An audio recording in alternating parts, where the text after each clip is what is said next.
Drive around the studio in my go-kart! Thank you, Violet, but mind out for that! Table. A safer way to participate in the new Olympic sport of in-studio go-karting is on this 8-way VR system. Our main review this week is Rebel Assault on the Mega CD. And Z drives around Silicon Valley in California, tries out next year's super consoles, and finds out why making games for them is more like making movies.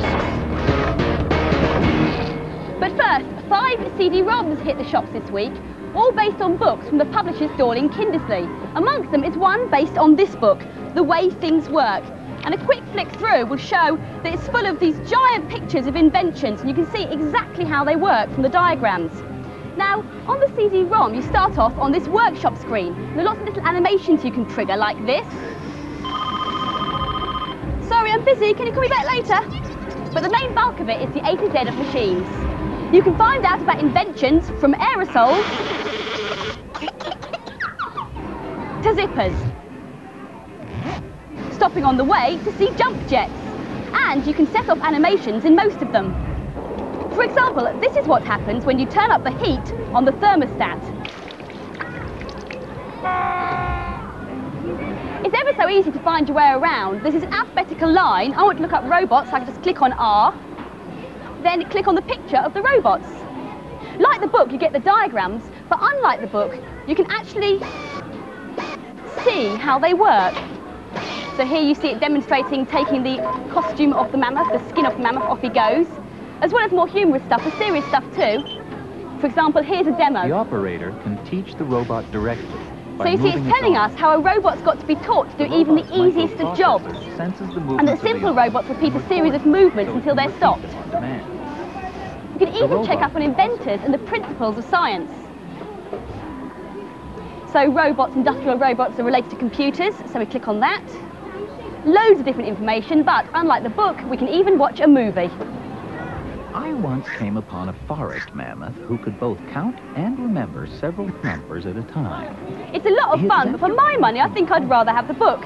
I mean, you can't take all this technical kit to bed with you, can you? Ah, hello, Furtlers. I, too, am about to publish a CD-ROM. It's called Namrood's Furtlin CD. It's got a few bugs in it at the moment, but I'll show you the intro section.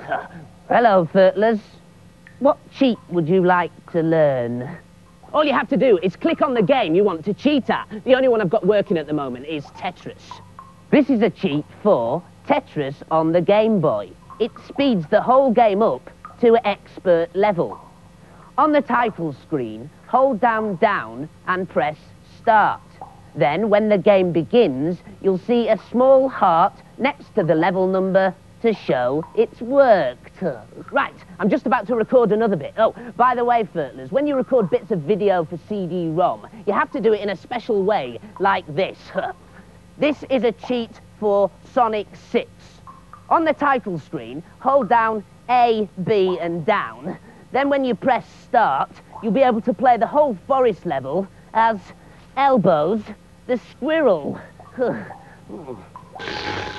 The best-selling CD this Christmas, I'm sure. Our first review this week is Rebel Assault on the Mega CD. You play a Rebel rookie pilot. The game has 15 levels, which include scenes from the first 2 Star Wars movies. There are some stunning intro and between-level sequences, which whet your appetite for a real Star Wars feast. But great movie sequences don't necessarily make for a great game.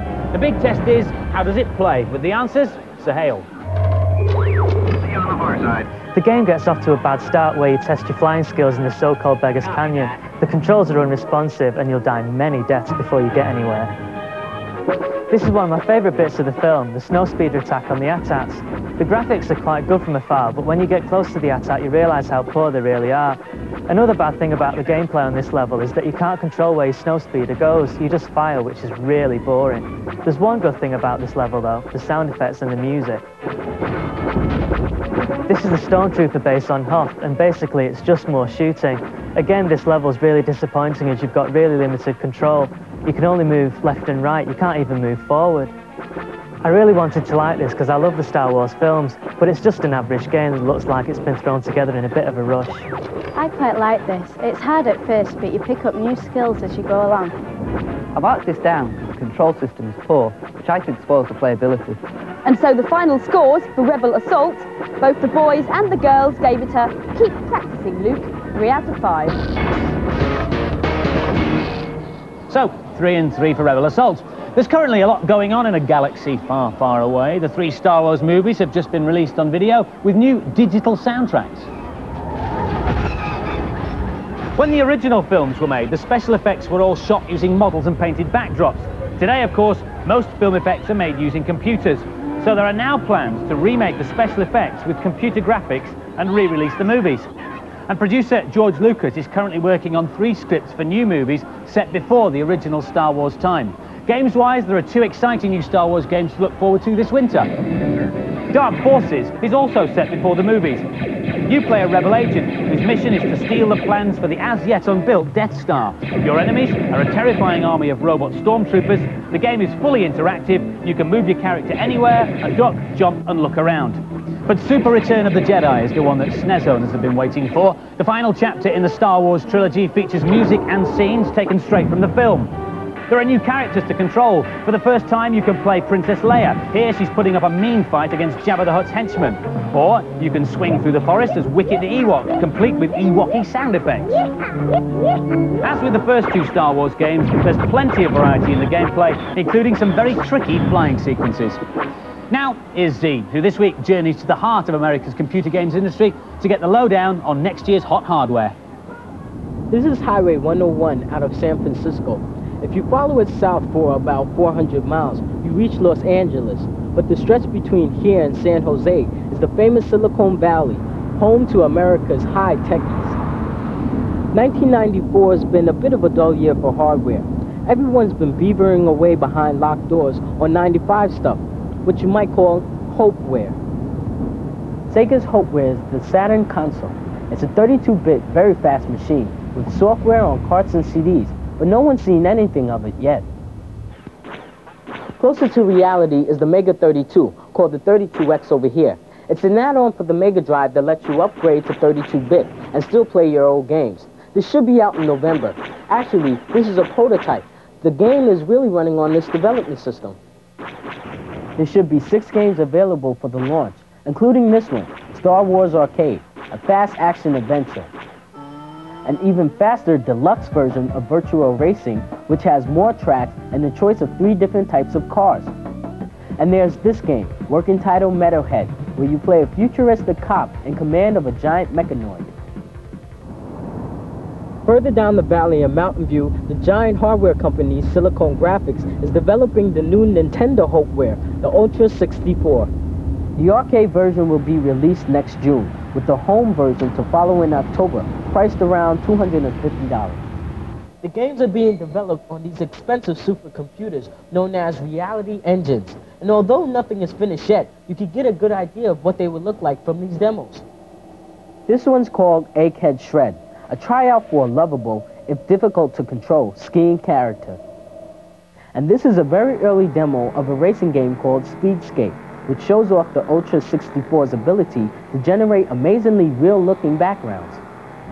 Now, all this new hardware is giving software companies a headache. What machine should they develop for?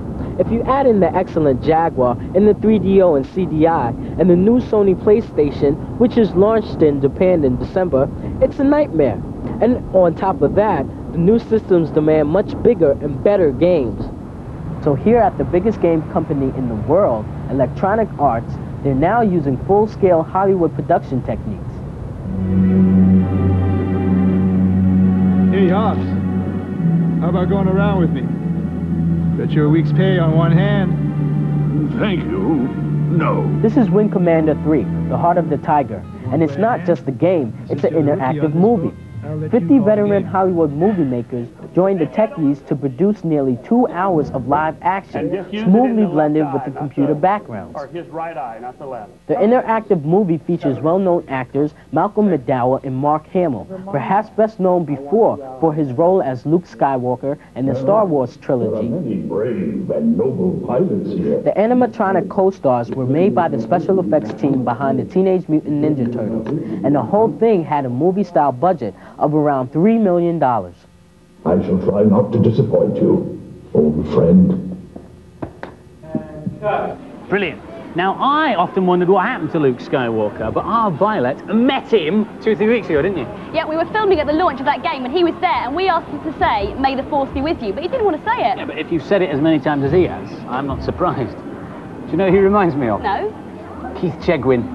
Now for this week's news and previews.